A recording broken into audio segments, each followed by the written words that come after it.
I'm about to lose control. Contagious. 'Cause you're my sweet desire, baby. Contagious. I just can't let you go.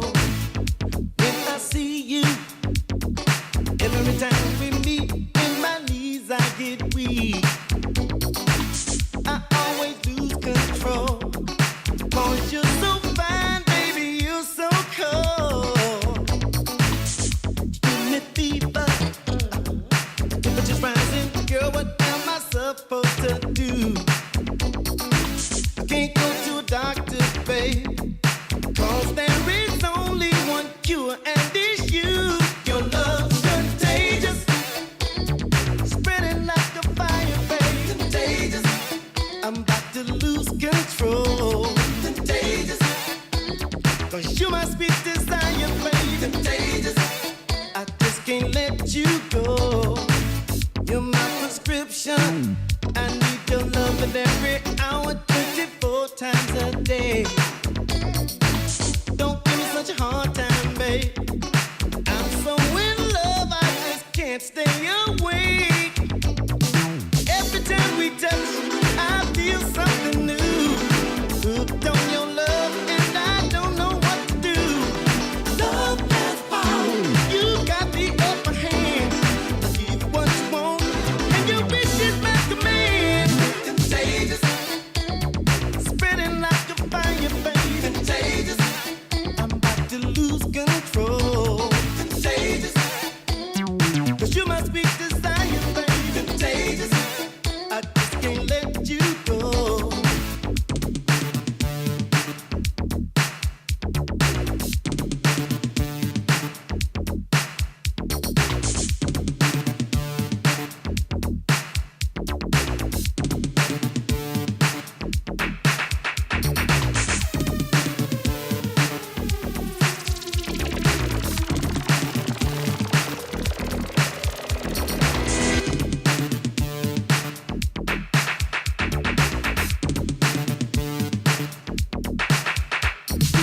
Every time we touch, I feel something new. I'm hooked on your love, and I don't know what to do. Love has the power. You got the upper hand. I'll give you what you want, and your wish is my command. Contagious. Spreading like a fire, baby. Contagious. I'm about to lose control. Contagious. 'Cause you're my sweet desire, baby. Contagious. I just can't let you go. Contagious. You really got a hold on me. Contagious. Don't you ever let go. Contagious. 'Cause you're my sweet desire, baby. Contagious. I'm about to lose control. Contagious. Spreading like a fire, baby. Contagious. Don't you ever let go. Contagious. 'Cause you're my sweet desire.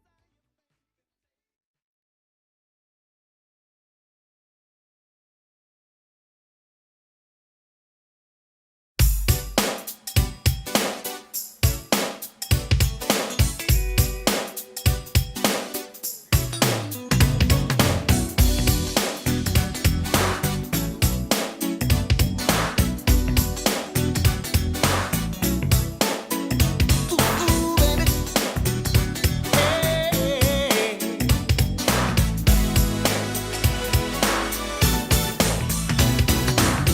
Everybody needs a one love. Everyone needs a love that's true.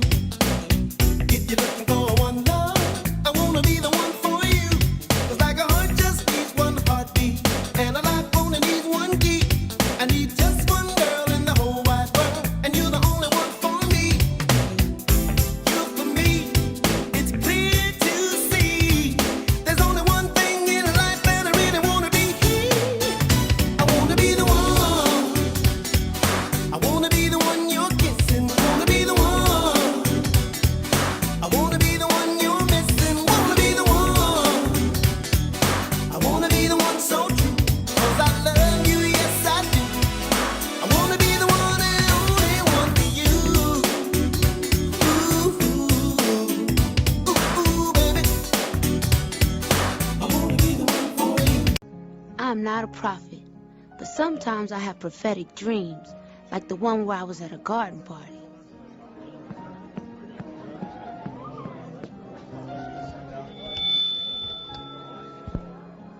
Excuse me, everyone, I have a brief announcement to make. Jesus was black, Ronald Reagan was the devil, and the government is lying about 9/11. Thank you for your time, and good night. No! That can't be true!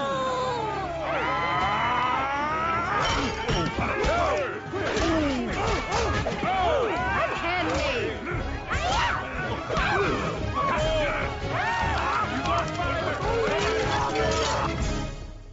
Ow! Mm-hmm. You having that dream where you made the white people riot, weren't you? But I was telling the truth. How many times have I told you you better not even dream about telling white folk the truth? You understand me? Shoot. Making white people riot. You better learn how to lie like me. I'm gonna find me a white man and lie to him right now. We are at the Sandy York College Evacuation Center. And I just took a shower. I shaved. And that's my bus. That's my bus. That's the 113 to Far Rockaway. Had I stayed in Far Rockaway, I'd have died. I'd have been dead right now. Had I stayed on Beach 18, I would have been dead. I would not have been able to take this bus again.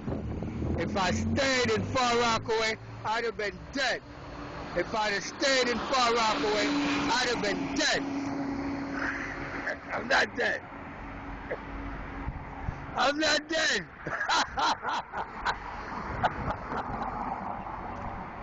If I'd have stayed in Far Rockaway, I'd have died.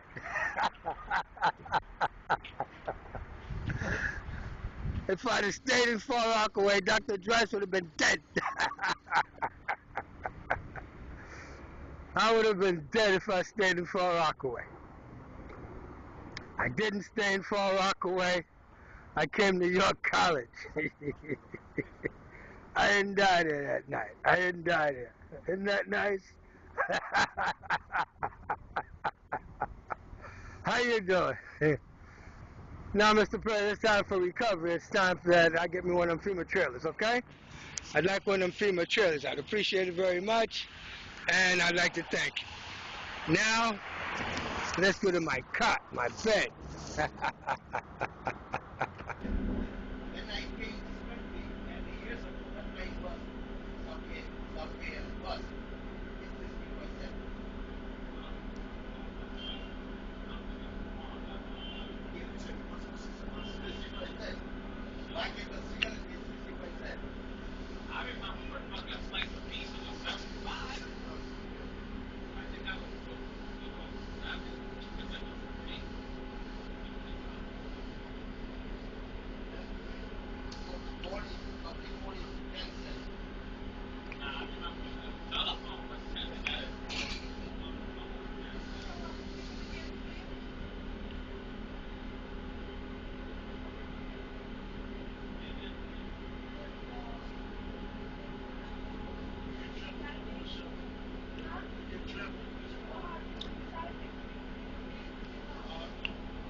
Volunteers of America, what you did to me, you should have never done that. I'm going to call you to the carpet on it with the Veterans Administration Inspector General and everybody at the Bronx VA who helped them put me out in the street.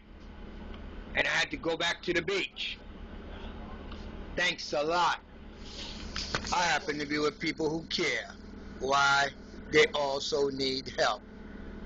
They also need help. All kinds of people. All kinds of people. There are 2 veterans on this bus. That's another homeless veteran. With a bang. That's what I'm talking about. The only thing is, she wants sex before the world ends tomorrow. That's what I'm talking about. I'm game. Hello. Bye-bye. I'm going with her. Out with a bang. Sandy, that's her name. That's my wife, Sandy, who saved me. And since the world's going to end tomorrow, she wants to have sex and have my baby that we're going to call Storm Sandy. Okay, my friend? Bye-bye. That's my wife, Sandy, who came to save me. And you know how she saved me? Look at that. The Red Cross actually came, and the Red Cross gave me what my wife sent to me. That's my wife, Sandy, right there. And my wife sent me some money, which is a bang, Red Cross card. That's what I'm talking about. And my wife also gave me a 1 month unlimited. Bang, that's what I'm talking about. That's what I'm talking about. From my wife, Sandy, who wants to go out with a bang, because she came in with a bang, and I got to give her a bang, and bang, that's what I'm talking about. Bang, Mayor Bloomberg. That's what I'm talking about, Mayor Bloomberg. You thought making me homeless was nice, right, Mayor Bloomberg?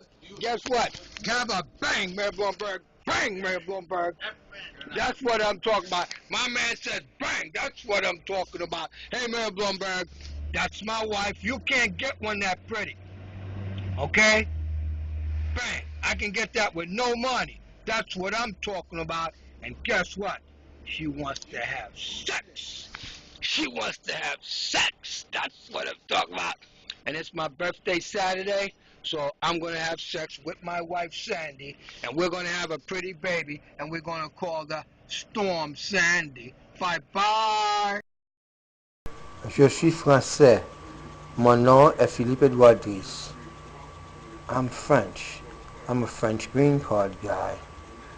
My name is Dr. Philippe EDOUARD. I'm a veteran, and I'm a green card guy. Is that okay? Because the African Americans in the offices of those elected officials have been marginalizing immigrants. And I'm about to prove it in court. And they even betrayed their own African Americans. Those are the facts, and those facts are irrefutable. Just a French green card guy.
How solid is that Section 8? If you give us a relatively brief answer on this going forward.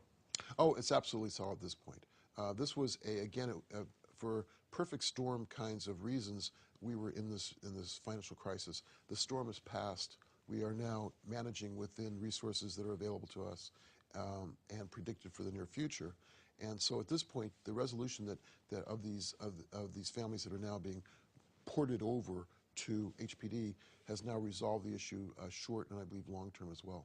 Okay, then we have the other development, which was much ballyhooed, which is this plan by which the Housing Authority, to some degree, passes title almost to the projects, to its real estate, to effectively a, quote, nonprofit, which then is able to receive funds from the federal government that it otherwise could not receive, essentially for capital improvements. Is that the gist of it? And ongoing operational dollars. Yes, it's the gist. And that's significant. Tell our viewers the significance of that. Oh, it's very significant. Since the mid-90s, these properties that were built by the benevolence of the city and the state look and are inhabited by public housing folks. You really can't tell the federally funded ones from the ones that were built by the city or the state. However, the properties built by the city and state were not receiving any dollars to operate or to be fixed up. This particular, what was going on was that for years and years, NYCHA was using dollars they were getting. NYCHA being New York City Housing Authority was using dollars they were getting from the federal government and bleeding it away from where the properties were given the money to help support the operations of these other properties that weren't getting any dollars. And so consequently, everything was going down. The properties that were being given the money designated to weren't being given the full dollar value, and these properties were being given 50 cents on the dollar as well.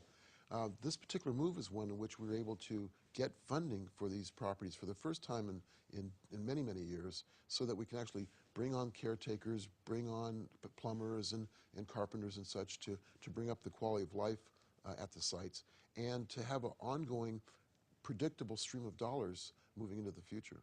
And is that earmarked in ways that you can't put it to other uses, meaning that it is for capital improvements and maintenance? Absolutely, and I think it's part of the earmarking also is built into the deal, the legal structure of our deal, that they will remain available and only available for low-income New Yorkers forever. Before we get into some of the controversies relating to that, I know you're relatively new on the job here, but could you give me a percentage, as we speak, of elevators that are working in New York City Public Housing Authority projects? Well, as of last night, okay. I think there were. I'll take that. Out of the 2,800 elevators that are within in our portfolio, which is probably more elevators than there are in cities like Cincinnati or places, just to put things in perspective. I think there were 2 elevators that were out last night. The elevator crisis. Now that sounds like a pretty unusually low number. I've been around this town for a long time, and the saga of public housing tenants and elevators has been goes back almost to biblical times. Yeah, I think what we have been really blessed with is remarkable technicians that are working with us right now, a real commitment to preventive maintenance, and a real commitment to modernization. A lot of these elevators were just past their useful life. And I think we're not there yet by any stretch of the imagination, but we have a modernization program in place that's looking to replace the antiquated elevators.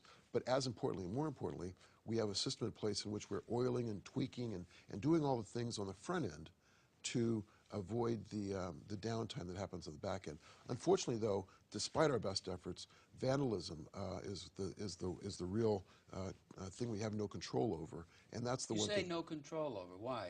Briefly, again, we want to cover a lot of territory, but that seems to be passing the buck, saying you have no control over vandalism on your own properties. Well, I wish I could say it was differently, honestly, David. It's a situation where someone with malintent would walk into an elevator at any given time, even at this moment, and there is just not enough police officers or cameras or systems in place for stopping someone from doing bad things in the elevator that would cause the elevator to shut down. You still have the power, do you know, to evict tenants, for example, whose children are doing joyriding, what they call elevator surfing, jumping from the top of one elevator to the top of the other one while they're moving, and other kinds of vandalism? Absolutely. That's the one thing we do have is the lease agreement as the major enforcement tool. And we've also welded shut the passageways through the cab to the top, so we've really decreased the whole elevator surfing down to a minimum. But to your point, that is the strongest tool the Housing Authority has to impact the habits of those that want to do wrong. Mm-hmm. And we make it really clear to the parents that your housing is in jeopardy if your children do vandalism or if they do things that disrupt the quiet enjoyment for the neighbors.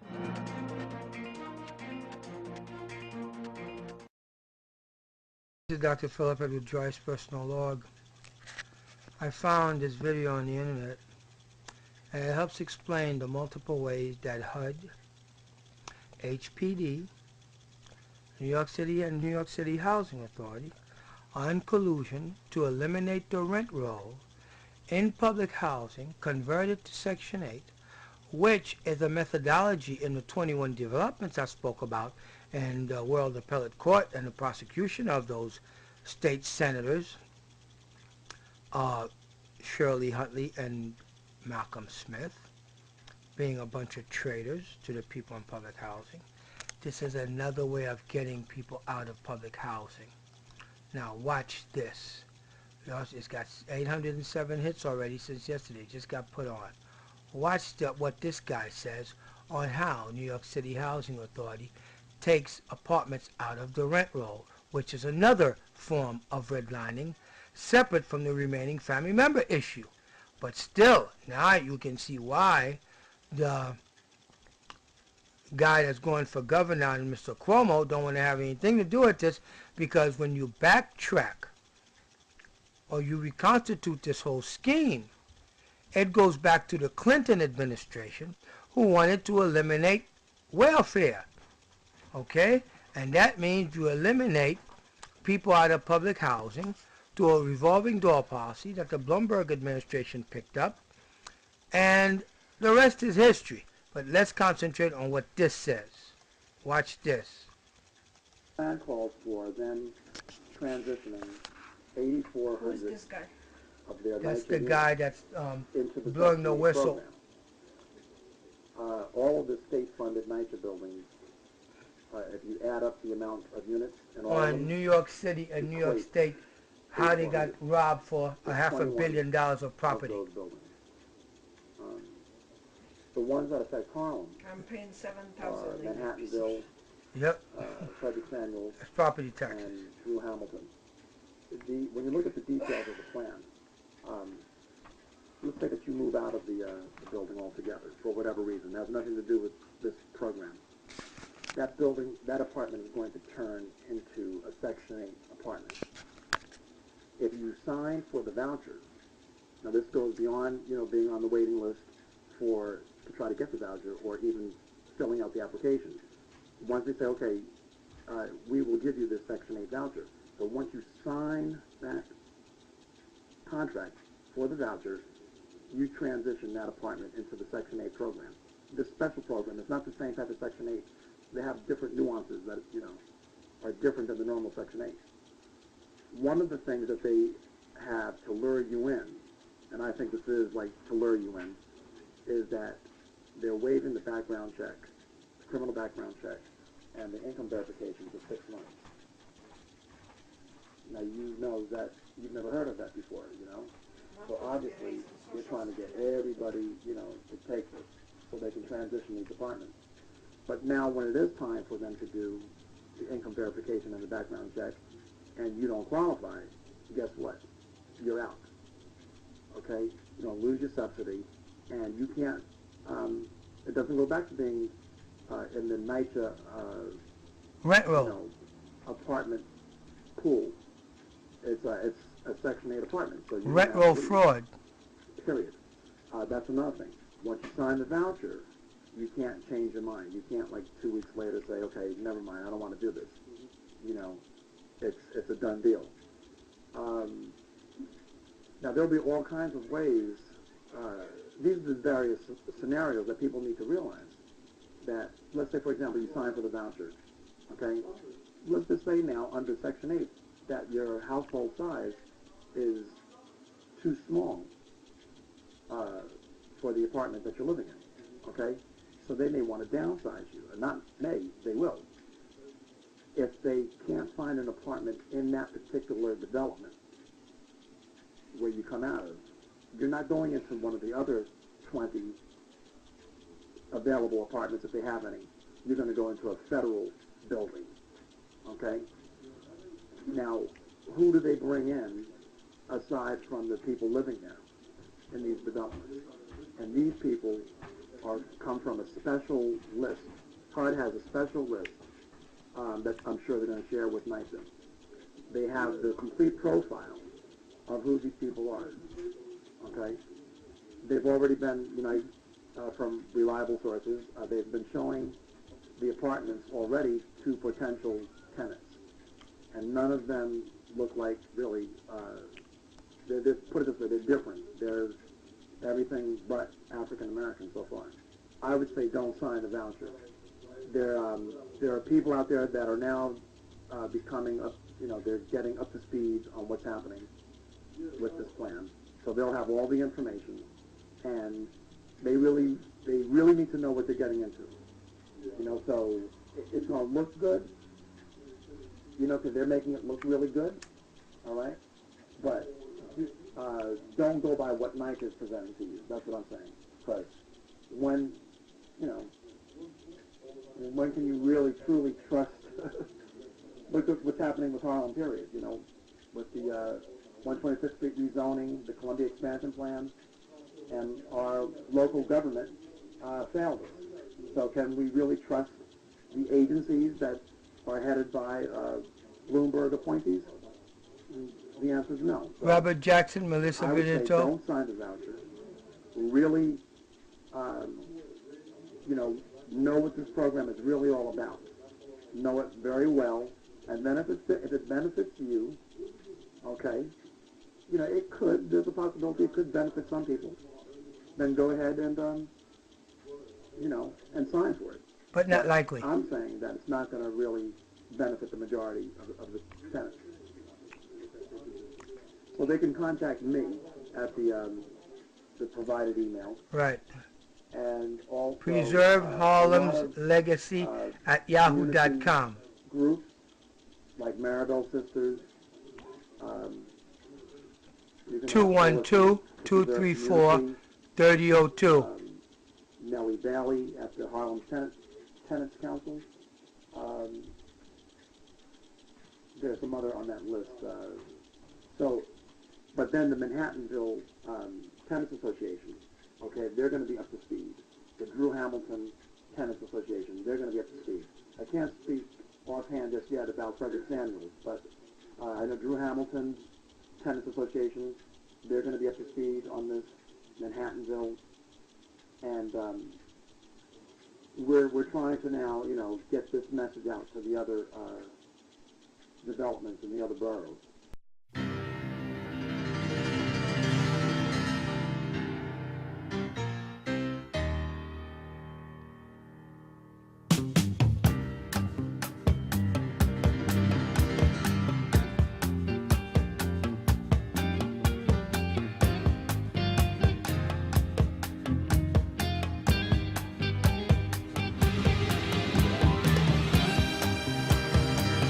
Dr. Drice, I'm in downtown Jamaica. This is in front of the Coliseum. Let me go see one of my boys, the policeman over here. That's what I suspect. Oh, there, my boy, right here. What's happening? I'm good. Long time no see and everything. Yeah, man, I've been hiding out from the police. Oh, yeah, because they had you all around with the papers as a wanted something. I don't know what happened. They had me wanted in the paper. Yeah. They've been showing it around. All these stores I had. They went to every store. They asked me why I know you and everything. I told them no, I've never seen you. You goddamn right. You know what I do? Now, have I been spending my money, my life, and everything helping everybody in this community? Since I know you, since first time I saw you, you had that. The school, yeah, the Segway. I met you. That's got to be at least 5 years. More than that. Yo, man, they just destroyed my life. The congressman orchestrated a death threat against himself and had the DA's office hunting me. I got interviewed with the people from the library that they had undercover cops playing homeless. Even when I was homeless, did I ever look homeless? Love you, brother. Right. Thanks a lot, man. All right, I know the boy. I said hi, but I gotta run now. Thank you, brother. Love you, man. Thank you. I'm white boy, right here on the 161st Street, across from the barber shop. Bro, I've been giving cigarettes away to black people in the neighborhood since I got here. That's the last one I got. I can't give you no more. White boy, what is this? Don't film me, Drice. I'm not filming you. Just put your voice on. Because, no. I don't want nothing to do with it. No, all right then, what? Don't film me. I don't want to be on YouTube. You don't want to be on YouTube. Or do you look like you're on YouTube? Can I just say... Does it look like you're on YouTube? Can I just say, Drice, we thought you were dead. That's it. Oh, fuck that. They're fucking with the politicians. Yeah, we thought. What? They nobody said. Yo, do you see yourself there? We thought the man got you, guys. Them motherfuckers tried to kill my black ass. Obama gonna come here and shoot your ass. Put that away. All right, put it away. We thought the man got you, Trice. The fuck.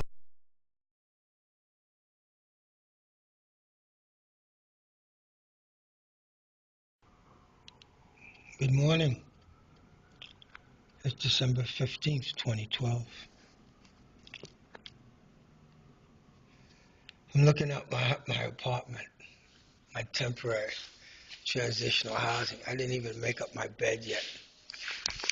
I got lots of movies for me to watch, but I've been too busy working.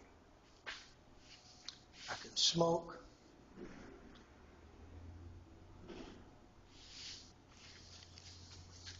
I have to go downstairs at the Cromwell Safe Haven Transitional Housing Facility.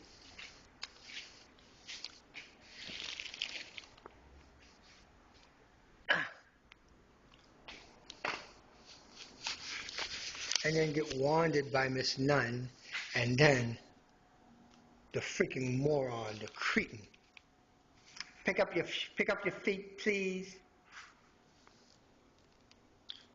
She wants to check whether you have hooves or not to make sure you're not an animal. That's how veterans are treated at the Cromwell Safe Haven facility. Myself, I exposed abuse by making a complaint against Charmaine McPherson, and then it ended up getting me locked up in a mental ward. Prescribed medication. When they realized they were in trouble, then they tried to screw over me and embroiled me in a criminal investigation of faking ailments in order to get compensation. And that is born right out of LaTanya Hayward, the supervisor of the person that I complained about. Because if she gets into trouble, what happens to the supervisor? Because the black girl acted like she was so goddamn dumb. Well, I'm telling you, I want retroactive benefits, which means I was in a program that gives me dental benefits. If you wrongfully put me out the program, I have the right to those benefits, which is retroactive benefits. It's not an entitlement like that. It's not an automatic entitlement. So somebody went and made an appointment, and in the next video, I'm going to let you hear that an appointment was made for me to go to the compensation board. An appointment was made for me to go inside the VA hospital. And when I tried to get the guy, William Trotter, to confirm the appointment on paper, he refused. But we have evidence that, in fact, it was really made, and I never made it. I swear to God, I'm saying on my oath, I never made such an appointment.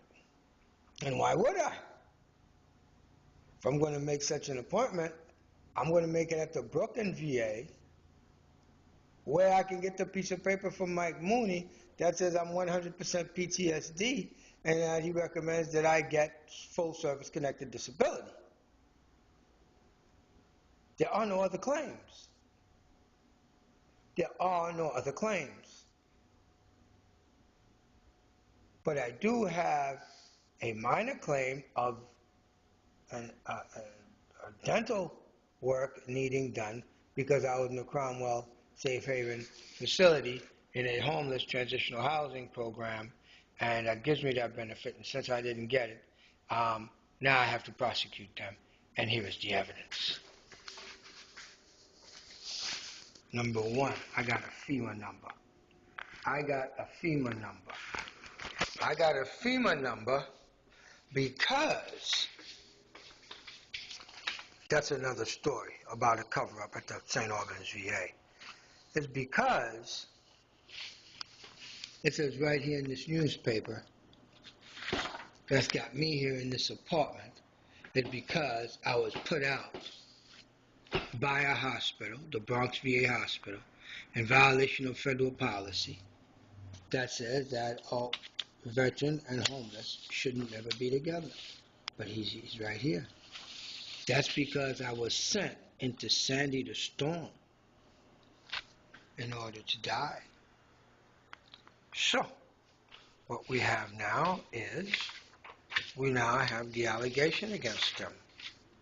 That's going to the people that are making comprehensive evaluation, and I'm giving them all the evidence against the people they sent me to. They sent me here. They sent me here. Right here. To live back on the beach. Like an animal. Because Ann Tannenbaum wrote a letter. Look at me on my Segway. A lifesaver in a small tube. My life's been destroyed. Now after I send this to where it's supposed to go, I'm going to make a copy that's also going to go to the Inspector General of the Human Rights Commission in the White House. This is the letter that's going to the vendor.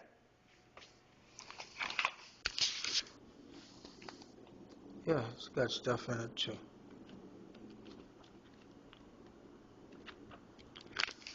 Including the Inspector General's complaint. So, now what we got is we got us a 2-hour and 10-minute show of Mayor Bloomberg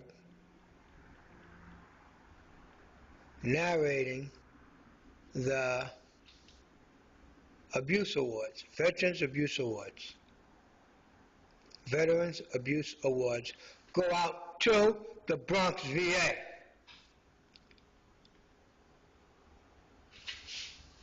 Goes out to the Brooklyn VA. That's me living on the beach when the beach was still there right after they put me out. 2012. And we've got the talk drying out. Wait a minute, let's start over. Good morning, everybody. This is a supplemental log for August 9th, 2012. And we've got the talk that's what drying earlier out. this summer. That's the backpack. And that's the sleeping bag. In the backpack, we have an assortment of survival items such as wire cutters, flashlight, extra batteries, water, toilet paper, so on and so forth. Right here in this bag, right here. That's because I've got training and experience.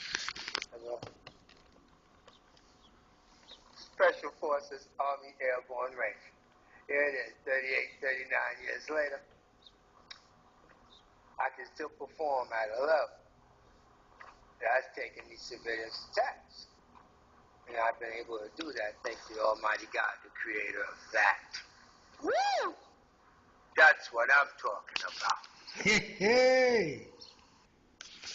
How you doing? Now let me make a movie with that. Bye-bye. Hello. Today is November 30th, 2012. And we have me back in the papers in the Wall Street Journal this time. Biggest paper I've ever been in. Now, I have a narrator that's going to read a story to you, at least part of the story. Let me show you the newspaper article. The newspaper article is this story right here. Paid for hotel room sitting vacant. Hotel housing for victims of Sandy leaves many in limbo. That's my picture right there because I was standing right here. And not very far away is always my Queens Public Library bag, because that's the greatest library in the entire North American continent in the United States. It's run by a guy called Nick Buren. But let's take a look. Let's talk about the part that pertains to me. Many of those living in hotels and other temporary housing are on their third or fourth stop since the storm. They've been bounced from place to place as the city has tried to reopen educational facilities that initially served as shelters. A building normally used as transitional housing on Atlantic Avenue in Crown Heights, Brooklyn, is the third stop in an ongoing storm evacuation for Philip DRICE, 55 years old, who was homeless before Sandy.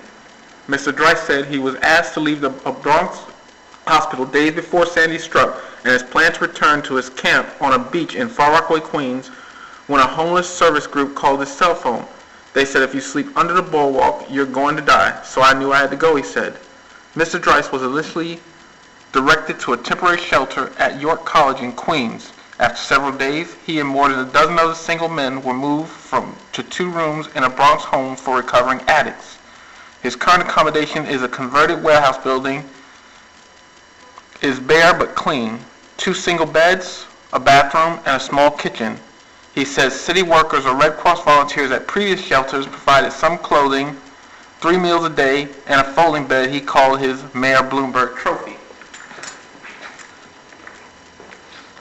It's right over there. This is it. 2 beds. "I'm not leaving until the police take me out," he said. "If it weren't for Sandy, I wouldn't even have this." Do I have to read my part? So do you understand what I've been going through now?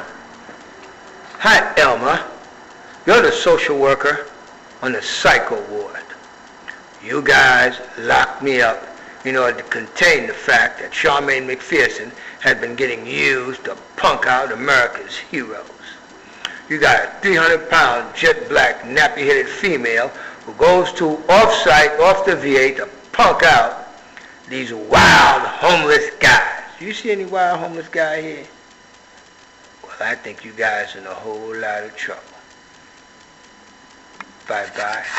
Merry Christmas. Have a happy new year. Bye-bye. We are at the Sandy York College Evacuation Center.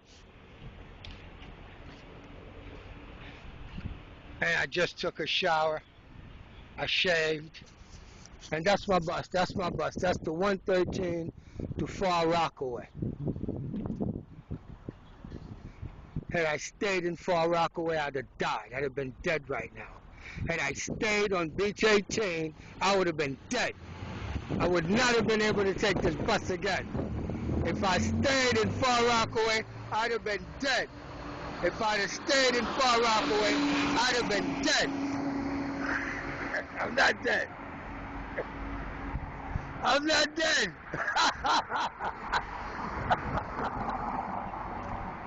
If I'd have stayed in Far Rockaway, I'd have died.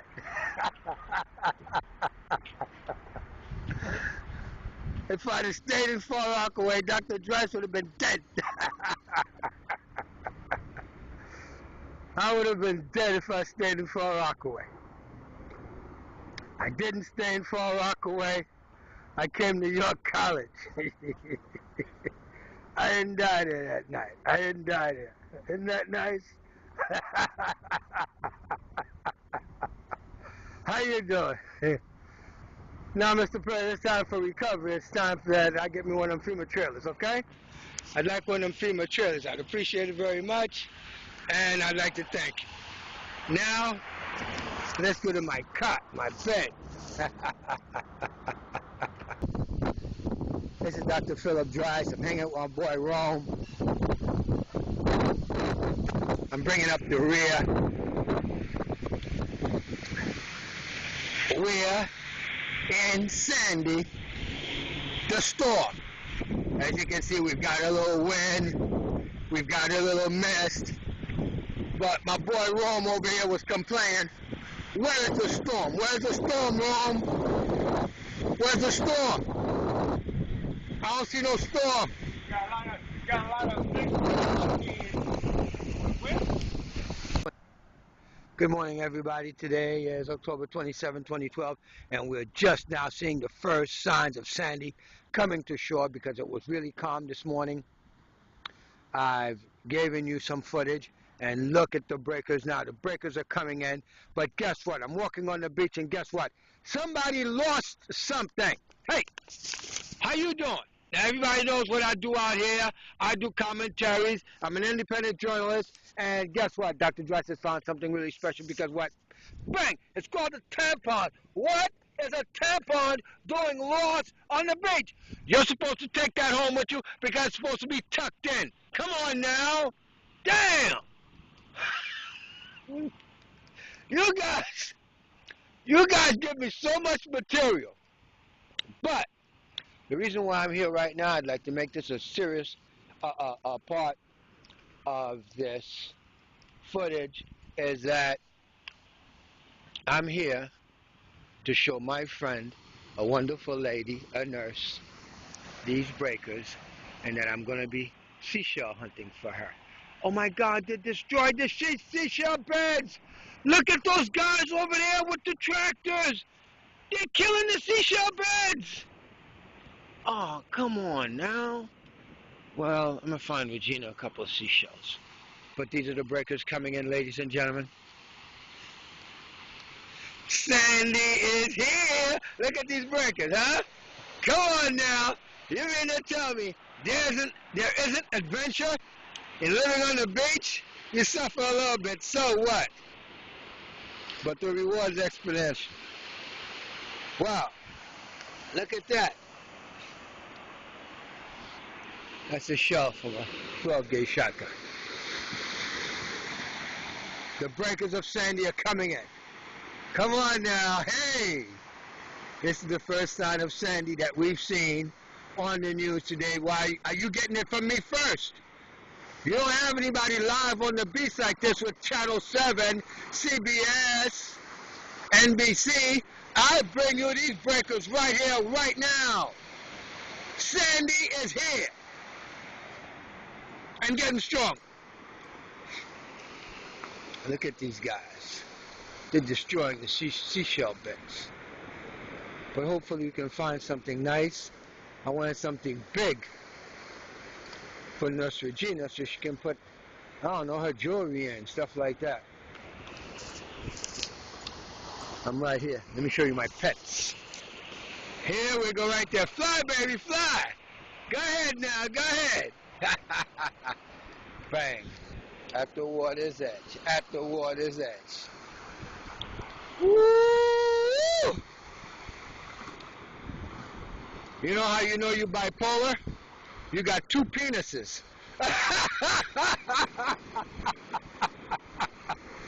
Woo! Want to check it?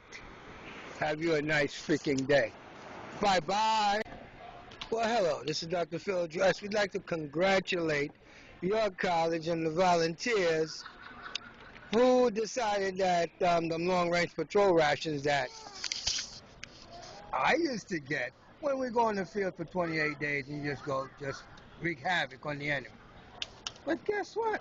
Right now, it's about a Sandy hurricane victim. And guess what? First hot meal that they served here today, we got, that's a nice roll. That's an apple. Isn't there something else here? Is that it?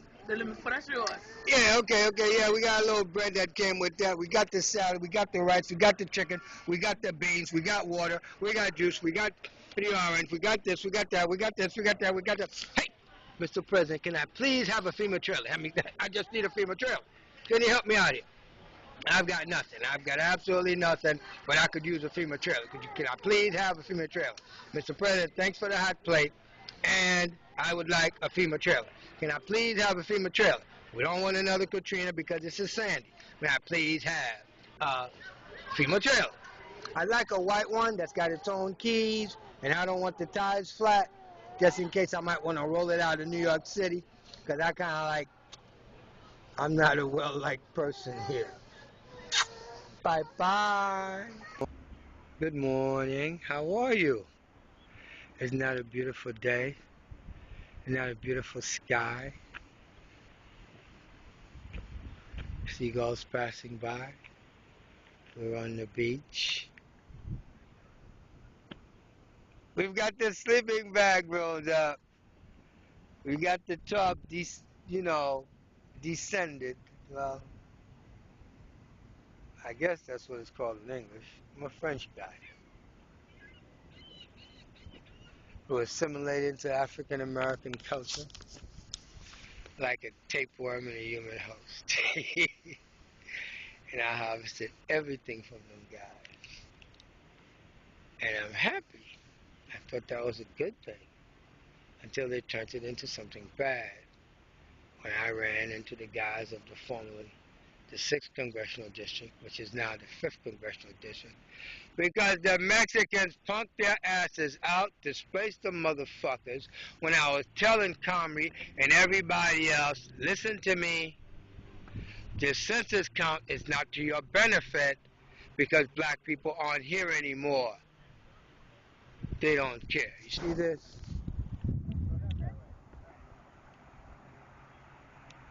Those are white folks. Those happen to be Jewish people. You see over there? Right? That's Hebrew written up there at that school. That's because when they have a community, they have a sense of legacy. They have a thing within them of an inherited knowledge. And it's kicking you black people's asses. I don't know what else to tell you. And the reason why I'm saying this to you is not because of anything bad, but you're messing it up for America. You're not as productive as you can be. Why? Because you're black and you're a burden to America.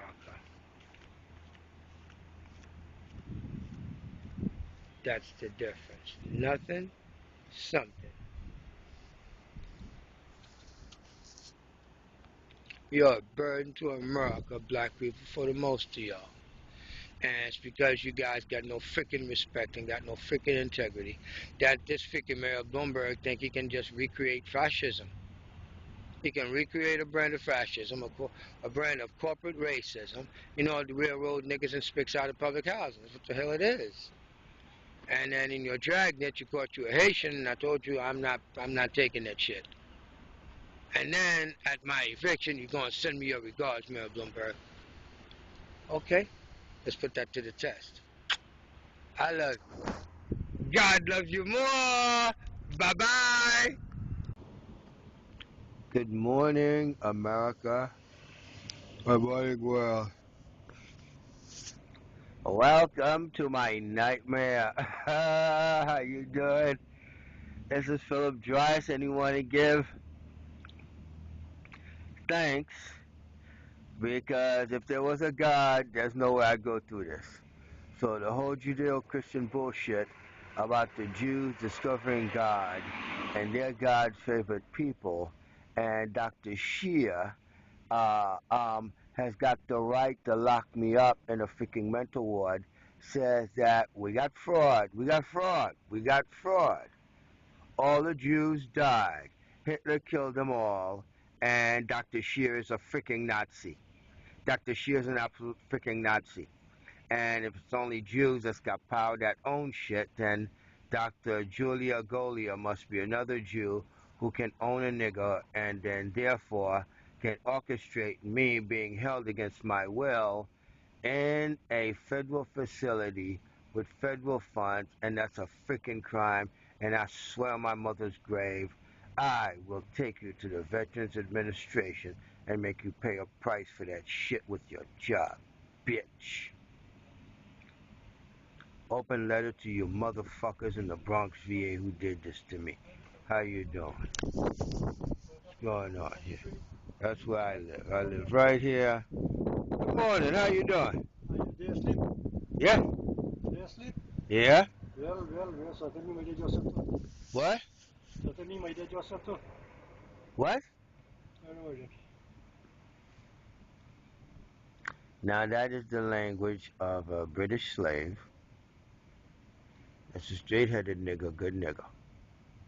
Yep, that's right. That's one of them British slaves. Okay, that is untouchable caste, Hindus that the British Empire took from India, sent them to freaking Guyana to cut sugar cane with the black slaves, and they think they're a better kind of nigger because they're a straight-headed nigger. Wow, look at where I live at. That's where I live at, people. Oh, yeah. I was living here before I'm going to a wonderful organization called Common Ground. Beautiful man called Chris. Oh! Beautiful man called Chris, who's a master of social work. And that guy really cares about you when he says he loves another human being. He proves it. When you got a Charmaine McPherson working out the Bronx VA, that's a homeless coordinator. That's a piece of shit. That's a black nigger piece of shit. That's why I'm here. Bang, that's my house. That's where I live at. Yes, sir. And guess what? I'm going to give you a special treat this morning. You know, see, there's some people who live right over there. They live back there. Let me give you something special today. Now, what I want you to do is put your head back. No. Take a look. Take a look. Take a look. Take a look. You see that? Are you there? Open your freaking mouth, you bunch of freaking assholes who thought you could lock me up for free. Play medical experiment on me. Vitals. You have any pain? Are you in pain? Are you in pain? No, I don't think your mother was in pain when she had you because that was an animal that had another animal like you. Hey, how you doing? Hey. Hey. Wow. I speak another language. I come from another country. I was born and raised there. And Americans seem to have this superiority complex of thinking that you can judge me, you can judge my morality, you can judge my humanity, and that you can tell me that I'm bipolar. Does it look like I have two penises? Did you see two flows of urine when I was pissing for you to tell me I'm bipolar? I have two poles. I have two poles. You can't smoke. You cannot smoke on the ward. You cannot smoke on the ward. Let me show you. Don't smoke this. Don't smoke this. Hey, how you doing? How you doing? Yeah. Sandy's coming. And I understand that they want to practice some mass evacuation. Last time there was this thing, there was a big, there was a hurricane coming. They did national, what was that again? They did a national disaster drill. They fooled you, world. They fooled you. Because America's the world. It sucks up 25% of the world's resources every year. Gives you absolutely nothing but war, death, and destruction.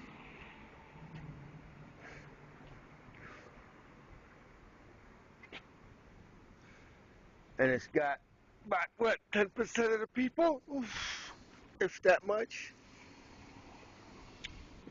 If that much. Sucks up 25% of the global resources. Less than 10% of the people.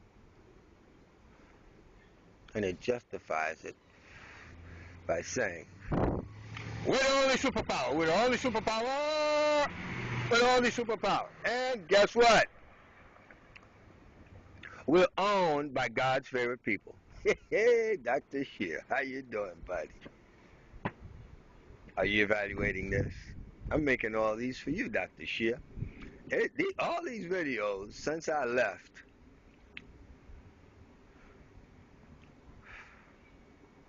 or escaped from the psych ward by agreeing to this, and that. Have you guys ever had anybody left and tell you, guess what? To your fucking mama. Fuck you to your mama, because that bitch should have had an abortion. That's right. I'm angry. I'm non-violent. I'm not suicidal. I'm not homicidal. I don't have any violent intentions. And I'm angry. Pissed off. You took a week out of my life. Imprisoned me against my will.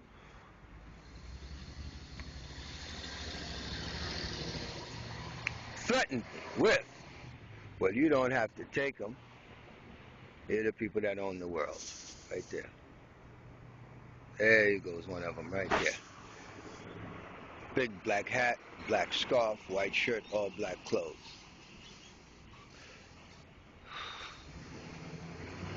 Boy, you motherfuckers.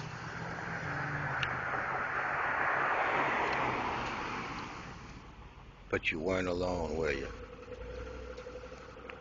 Dr. Julia Golia, it is alleged, or it will be alleged, in court moving papers in federal district court at some point, somewhere, sometime in the spring, that a retaliation scheme to contain the complaints of veterans' abuse at a homeless shelter, Volunteers of America on Cromwell Avenue in the Bronx, New York, after Dr. Julia Golia, the medical director, saw the video that had the list of veterans who complained of abuse, was put on YouTube on my website, and that bitch called the motherfuckers up, and Greg was the lead motherfucker, little light-skinned, bald-headed boy, dumb as a fucking doorknob, led the campaign against me, and Tannenbaum, Jewish woman, jumped on in there, wrote a piece of paper that said, I became agitated. I'm not your fucking medical experiment with all them goddamn cameras for you to be following me around your maze of guinea pigs at that freaking homeless shelter, for you to be studying me for the Jewish Sinai medical school that's hooked up with the pharmaceutical companies, and their job is to learn how to tame behavior with drugs, chemicals. That is some sick shit. And you Americans are the biggest pieces of motherfuckers that do that shit. Boy, I swear to God. Swear to God. I gotta get out this fucking country. What a fucking prison for niggas is the United States of America. Prison for fucking niggas. And you motherfuckers love this piece of shit that you live in as a life, talking about, oh, I love my life in America. I thank them so much for taking me from Africa. They gave me a God. That's a big corpse on a cross. Ask a Jew, what is Jesus Christ? Go to Israel and ask them, what is Jesus Christ? They will tell you, Jesus Christ was a vagabond, a freaking Jewish rebel, and they sentenced him to death for rebelling and revolting. That's right. They sentenced him to death. And you picked them up as your God. Outstanding. Nice. I don't care. I don't care. I don't care. I was raised in the Catholic religion. And let it be told, it's supposed to be the superior religion because we accepted Jesus Christ. Okay. Nice. I want to go to Canada. Better country for my skin color. Woo! How you like me jumping around, huh? You studying that? You studying that? You studying that? You guys. I want to be as free as a bird. I want to be as free as those birds. I want to be as free as those birds. But I'm not free. I have to be hooked on stuff. I got to be hooked on this. I got to be hooked on this. What did I do? I promised my little girl, she's 24 years old, just turned 24. I'll buy you a house. I'll have you a baby. I'm hooked on shit. You're hooked on shit. You are hooked on shit. I was chained. I was chained. I was chained. I was chained.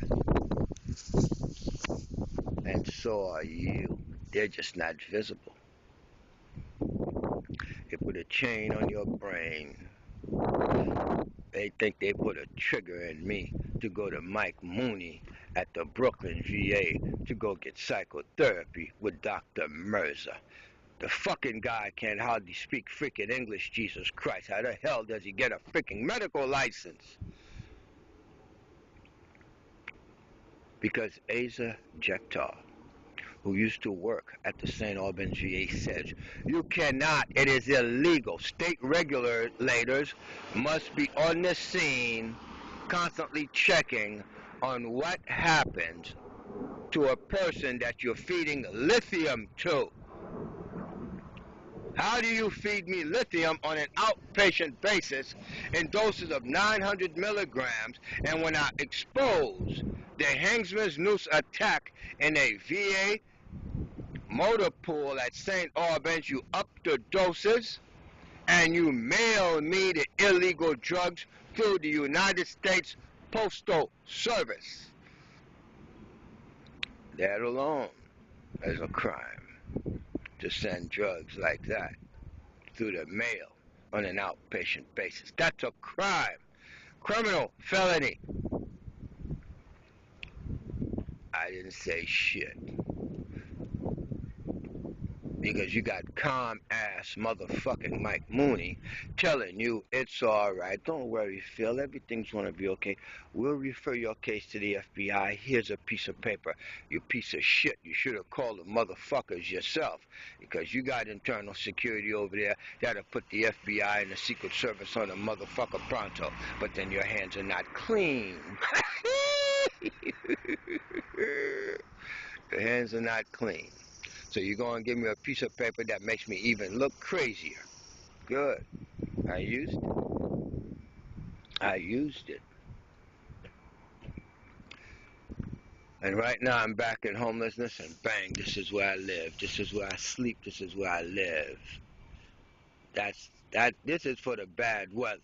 The good weather, I'm on the beach. And that'll be in the following video. You guys have no fucking idea how bad I want to get to Canada. I don't want your fucking car. I don't want your bitches. I don't want your fucking bitches. I don't want your fucking cars. And I don't need your fucking house.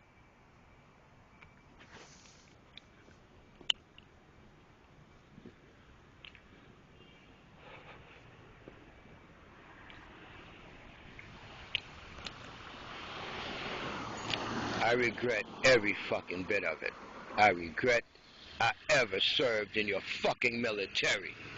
I regret the day I saved Mrs. Fonnie Green's life.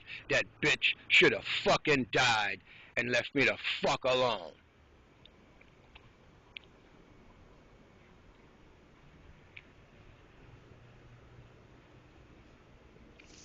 Fall. That's the sign of it. The browning of the leaves, the yellowing and the browning of the leaves.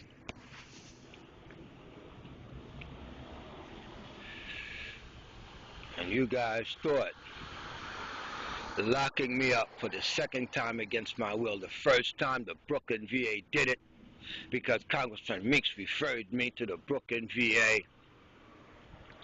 And you figured that the only way to help me is to lock me up, is to give me medication to make me calm. What makes you fucking think I'm not goddamn calm? Isn't this calm to you? Am I not controlled? Isn't my anger controlled and contained? I ventilate it through fucking videos and put it on YouTube and give you an opportunity to study it. I give you an opportunity to look at it. I put music to it for you. I put text to it for you. I put pretty girls to dance in it for you. I get pretty girls to have their pictures blown up on it for you. I get people to participate in this madness. That's what makes it a show. It's not a threat to anybody or anything. But you sorry bunch of fucking bastards. You masters of destruction. Woo! Yeah! Exactly. Let me show you. That's what took me to the hospital and had me locked up. That's what took me to the hospital and had me locked up. Because some Jewish bitch called TENANT at 1765 Cromwell Avenue in the Bronx, New York, off the 170 stop on the 4 train says, take them away. Ha! God damn. And you black niggas think you free in America. No. No, you ain't. No, you ain't. No, you ain't. No, you ain't. No, you ain't. You've got so many fucking masters and owners.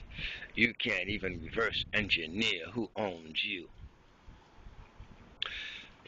But I'm free. And I'm going to stay that way. And then I want you to call everybody and say, he's loose. Listen to what he's saying. It's called freedom of speech. He can't have it. He can't have it. He look African American. That's your own nigga. We own him. He may not say that. Police. Police. Police. Get that nigga. Get that nigga. Bang to your mama. That bitch should have had an abortion. And that's thanks to Roe v. Wade. I don't want your cars. I don't want your bitches you got in it. Breeding them scumbag pieces of fucking shit that you love so much. Our children! Our children! Those are fucking animals. Little fucking monsters that's gonna grow up into bigger monsters just like you. And you got a black motherfucker, half-breed motherfucker, and you gave him a real special name. My president!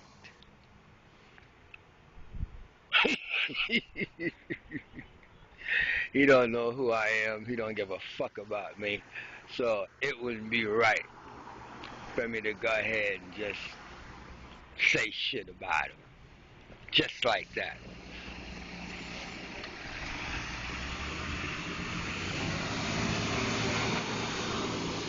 I'd rather wait till I get to federal district court and we talk about how him and Acorn orchestrated this whole housing debacle.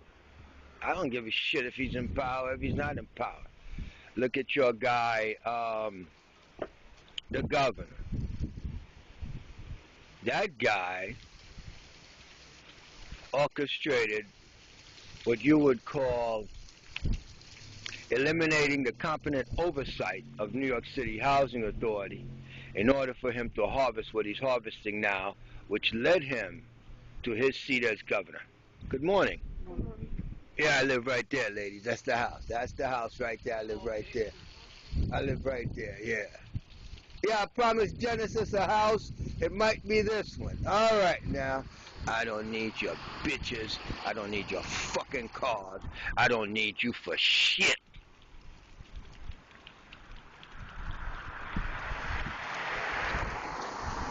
And I'm not even mad at you. I don't hate you. Are you in pain? No, no. It's time for vitals. Right, Dr. Shea? Right, Dr. Tobias? Hey, Dr. Julia Golia, how you feeling? Oh! It's gonna be beautiful when they come in to serve your ass the court-moving fucking papers. Yes! Whoa! It's called legal revenge. It's absolutely legal. Absolutely fucking legal. Ask Mayor Bloomberg. His lawyer's going to be in court Tuesday morning, too. I get a chance to shake their hand, say, how you doing? Fuck with them a little bit. And right after I finish rocking their fucking world, I'm going to run around the wheel of justice. And, tell Benjamin Cardoza he's full of shit, because you know what he said? He said something very, very, very profound.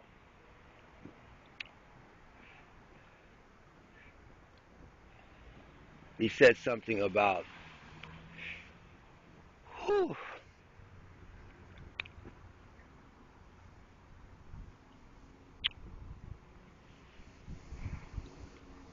a cry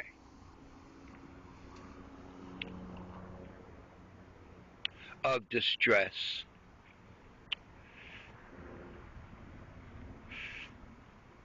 should summon you to rescue.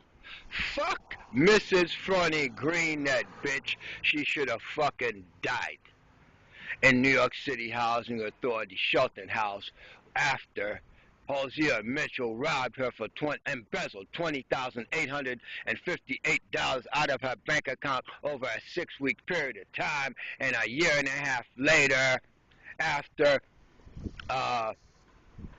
Ricardo Elias Morales, who's the current general counsel for Mr. Liu, the comptroller, sent me letters to the business, the office, and leave her alone, for don't talk to us, all that bullshit. And then you left her in her apartment with the gas stove on to fuck her over like a Nazi did to all the Jews. There are no real Jews. There are no Jews. All the Jews are dead. All the Jews died. They died. They were killed by the Nazis. And them Nazis so smart, they took their place and came to the United States of America as some pious motherfuckers. Got you. Oh, God. You guys. It's like that bird.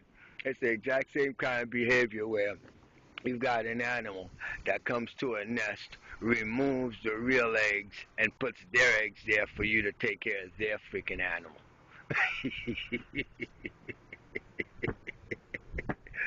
That is so fucking smart. That is so fucking smart. That is so fucking smart that I'm not even that smart. I am not even that smart. I am not even that smart.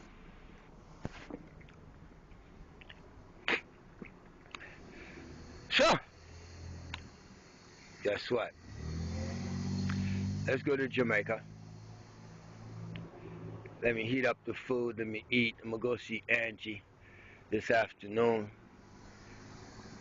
and see if I probably get a place to stay for a couple of days until the storm ends, and see if these motherfuckers are going to undo some of this bullshit they done did. Hey, Mike Mooney, I told you, if I was out of that place on Wednesday, I never want to see your ass again. Never want to see your ass again. Catholic brother, yeah, right. I will not pray to no corpse on no fucking cross. It cost me too much. It hurt me too much. You maimed me too much. I've got a real bad taste in my mouth for you guys. I just want to be left the fuck alone. Hi, how you doing? That's passive explosive. It's not bipolar. Bitch, how you feeling? Bye-bye. October 28, 2012. Bye-bye. Good evening, America. It's election night. Barack Obama is putting a whooping on Mitt Romney. but I don't want to root for the president because I said I'd stay out of it. Why? Because I was betrayed by the Democrats. I was betrayed by the Democrats of the 5th Congressional District. They have a master, a boss hog called Michael R. Bloomberg. Michael R. Bloomberg, absolute genius, super guy, and guess what? Michael R. Bloomberg decided he was going to do him some ethnic cleansing, some slum cleansing, some scum cleansing, some social cleansing. You can't say ethnic cleansing in the Yiddish city state. But this is Dr. Phil DRICE reporting live on location. This is my personal log. Bang, look at the plate of food. Come on now. I got a plate of food, I got heat, and guess what? I'm not being made to suck crap for it. This is the best you've treated me in your country, America, since I've been here. Now, I spent a lot of time in other countries, and more than half my time in 40 years of having to leave my country as a political exile, a scion of Haitian aristocrats. I'm the pinnacle of what the African race can be. Why? Because we took our freedom. We're not a bunch of lazy bastards begging and pleading, wanting to march and freaking dance because you're scared of getting your ass whooped or dying. And then you bunch of idiots, bastard baby-beating bunch of bastards, bring all these freaking slaves for the empire to go ahead and get them some gladiators to play football, gladiators to play basketball, blah, blah, blah, blah, blah, blah, and all this cockamamie nonsense. And guess what? Your beautiful African princess is the one telling you, you better go ahead, go to work now. Don't fight that white man. I mean, you better keep your mouth shut and put that Willie Lynch chip in your monkey behind. But I'd like to thank America. That was the Ebonic version of my saying thanks to America, because I'm a French green card guy. Hello, America. How are you? This is Dr. Phil DRICE. I'd like to thank you very much for the plate of food. We've got some apple juice here. We've got some butter. And this is a response to the litigation that takes the Attorney General of New York State to court and just busts his behind. Okay? His name is Michael Sadzinski, and he's a nice young man. And my job is to just bust his behind in court. Just rip him a new butthole in court because he's got no respect for Haitians. He's got no respect for the African Americans. Then he tried to pull me up in that group and then figure I'm going to suck crap in America. Do I look like I'm some kind of freaking idiot to you? What? This is the best I've been treated because every time I go somewhere, y'all keep putting me out. Y'all keep abusing me, torturing me, doing all kinds of crap to me, trying to make me go away. I will go away after I harvest the behind of every single black elected official in town, which is Congressman MEEKS, State Senator Huntley. Oh, I just got her fired. That's one trophy in my pocket. What? I'm talking to right here to the man in the wheelchair that's got the two things up there looking like a freaking Martian. That's right. Hey, how you doing? America, as I was saying, this is part of the English portion of the presentation. I did the Ebonics for you, and I hope you took it quite well, because trying to learn how to be black is a very different kind of thing in America, because I thought that if I got me a European education, I would have a European frame of reference, being born free in my country, which is the only country in the Western Hemisphere where a black man can be born free by a free black woman. A Haitian woman will tell you to go kick somebody's behind. An African American tell you, oh, nigga, you better go get a job and bring me that money. I need a nail job. I need my hair done. I need my pedicure done. Oh, guess what? You got to feed these babies. Did you get married? Did you get married? Oh, he got to pay child support. So it's all his fault that you opened your leg and said, come and hit it. Give me a break. Give me a break. But anyway, I wanted to thank you, America. I wanted to thank you, America. This is the first time you've treated me like a human being, for crying out loud. And you know why?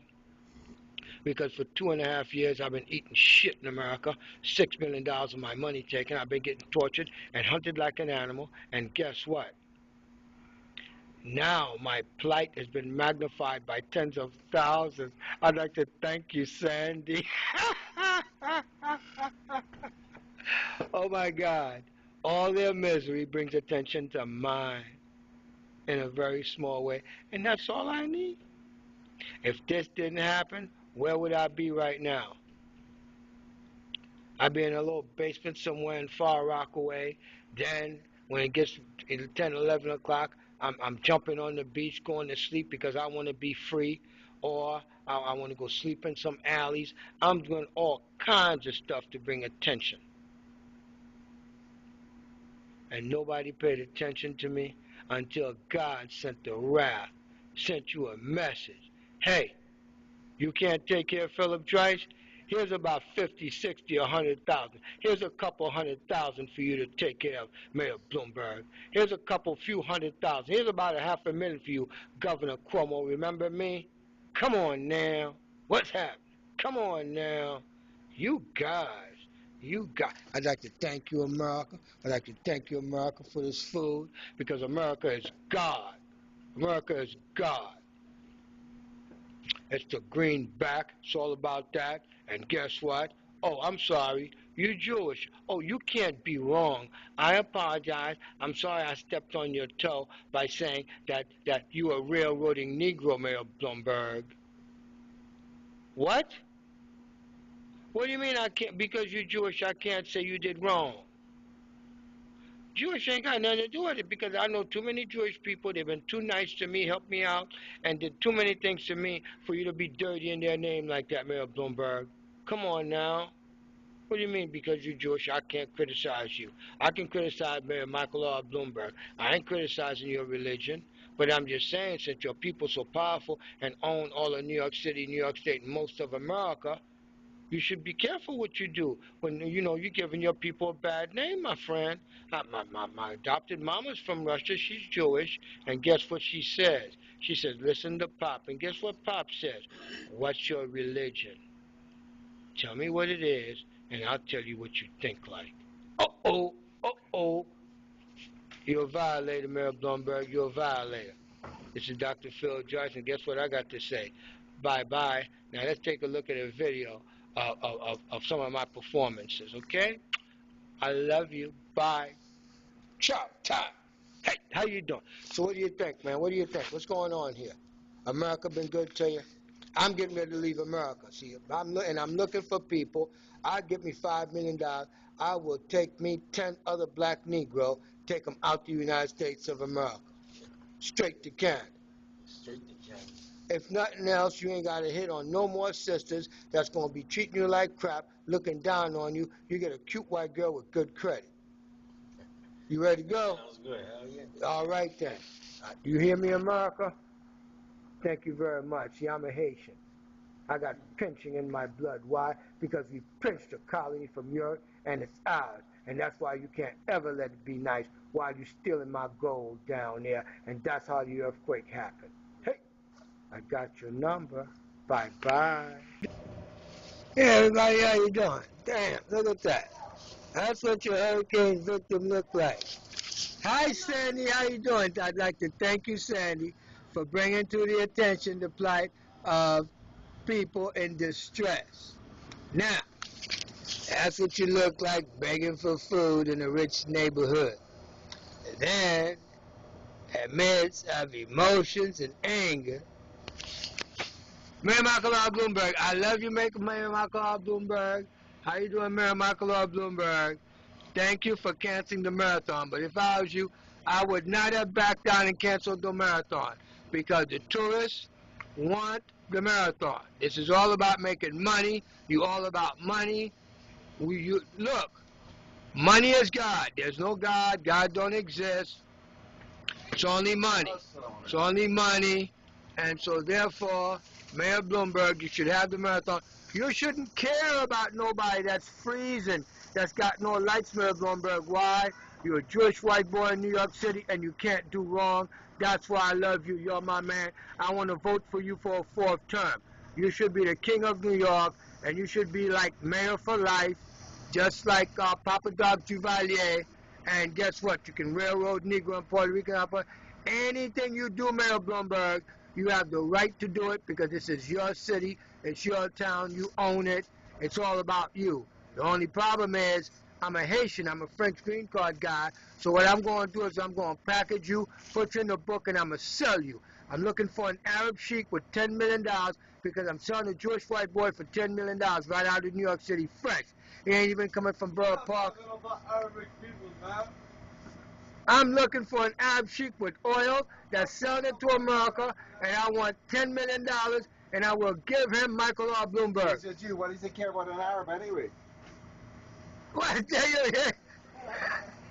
Yeah, hi, Mayor Bloomberg. You see, the sentiment around here is that I got the right to sell your monkey behind to any Arab sheik because you deserve it. You have you a nice day, Mayor Bloomberg. I love you. I love you. How's Sandy working for you? Bye-bye. Remember me? You wanted to send me your regards at my eviction. Bang, Mayor Bloomberg. You see that? That's peace be unto you. So, guess what, Mayor Bloomberg? You see that right there? Beautiful, ain't it? Well, I can't go out with her tonight because I'm broke, Mayor Bloomberg. So, guess what? Send a limo for me. Send a limo for me. Send your credit card. All I need is the American Express, all right? And when I sell you, I'll pay you back, all right? Bye-bye.